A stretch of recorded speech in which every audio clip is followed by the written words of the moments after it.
មានក្មេងស្រីម្នាក់ឈ្មោះថាមួកក្រហមតូចនាងតែងតែពាក់មួកក្រហមដ៏ស្រស់ស្អាតដែលជីដូននាងបានដេរឲ្យ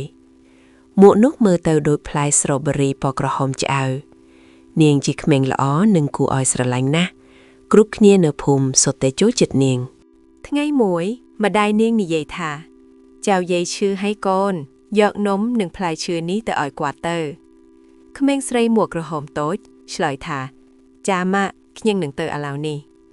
ម្ដាយនាងបានរៀបចំកន្ត្រកមួយយ៉ាងស្អាតនាងដាក់នំខេកដ៏ឈ្ងុយឆ្ងាញ់នៅខាងក្នុងម្ដាយនាងបានណែនាំនាងថាកូនត្រូវតែដើរត្រង់ផ្លូវកុំងាកទៅណាកុំលេងនៅតាមផ្លូវហើយកុំនិយាយជាមួយនរណាម្នាក់ចម្លែកកូនត្រូវប្រុងប្រយ័ត្នជានិច្ចកូនស្រីជីដូនរងចាំកូនហើយនាងតូចយល់ព្រមតាមម្ដាយក្មេងស្រីមួកក្រហមតូចកាន់កន្ត្រកនោះយ៉ាងជាប់នាងដើរចូលទៅក្នុងព្រៃធំដែលពោពេញដោយដើមឈើខ្ពស់ខ្ពស់ពន្លឺព្រះអាទិត្យចាំងតិចតិចធ្វើឲ្យផ្លៃមើលទៅស្រស់ស្អាតនាងសប្បាយចិត្តនឹងដំណើរផ្សំព្រេងនេះណាប៉ុន្តែនៅតែប្រុងប្រយ័ត្នរំពេចនោះនាងបានជួបនឹងចចកធំមួយវាមានរោមពណ៌ប្រផេះហើយមានភ្នែកភ្លឺចិញ្ចាចចចកនោះសួរនាងដោយសំឡេងទន់ភ្លន់នាងតោកកំពុងទៅណាចចកធ្វើពុតជាមិត្តល្អប៉ុន្តែវាកំពុងគិតល្បិចកលអាក្រក់នាងតូចឆ្លើយថា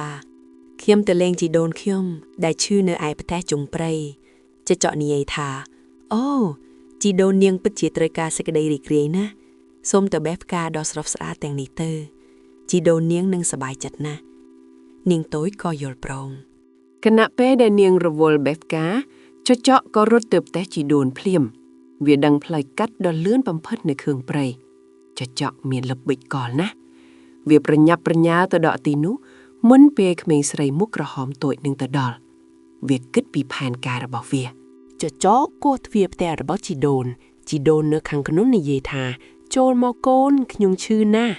ចចកក៏ចូលទៅហើយលាក់ជីដូននៅក្នុងទូខោអាវយ៉ាងស្ងាត់បន្ទាប់មកវាពាក់មួកដេកនិងវ៉ែនតារបស់ជីដូនហើយវាឡើងទៅលើគ្រែក្មេងស្រីមួកក្រហមតូចក៏មកដល់ផ្ទះជីដូនតែងកាន់បាច់ផ្កានាងឃើញទ្វារបិទមិនជិតនាងក៏ដើរចូលទៅសួស្តីយាយនាងហៅ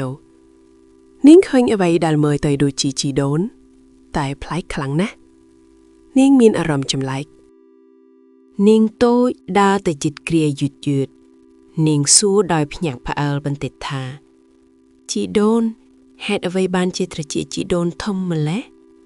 ចចកនិយាយដោយសំឡេងស្អកដើម្បីឲ្យងាយស្ដាប់ឮសំឡេងកូនបានល្អចៅស្រីរបស់យាយចង់ឮរឿងកូនទាំងអស់នាងតូចសម្លឹងមើលម្ដងទៀតទៅលើភ្នែកដ៏ធំរបស់ចចកជីដូនហេតុអ្វីបានជាភ្នែកជីដូនធំម្ល៉េះចចកក៏ឆ្លើយថា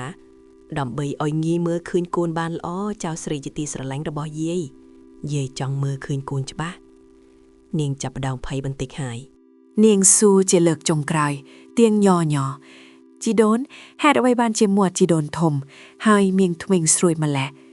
ចចកក៏ទៀងភួយចេញហើយស្រែកឡើងដើម្បីឲ្យងាយស្រែកហៅអ្នកជួយបានល្អសំឡេងរបស់វាលឺខ្លាំងណាស់ពេលនោះជាងកាត់ឈើដែលនៅក្បែរនោះក៏លឺសូរសម្រែកដ៏ខ្លាំងនោះគាត់រត់ចូលមកក្នុងផ្ទះភ្លាមគាត់បានឃើញចចកលាក់ខ្លួននៅក្នុងភួយដោយភ័យខ្លាចជាងកាត់ឈើក៏ជួយយកជីដូនចេញពីក្នុងទូហើយនាំចចកចេញទៅក្រៅព្រៃជីដូននិងក្មេងស្រីមួកក្រហមមានសុវត្ថិភាពឡើងវិញពួកគេបានញ៉ាំនំជាមួយគ្នាដោយរីករាយក្មេងស្រីមួកក្រហមតូចបានដឹងថា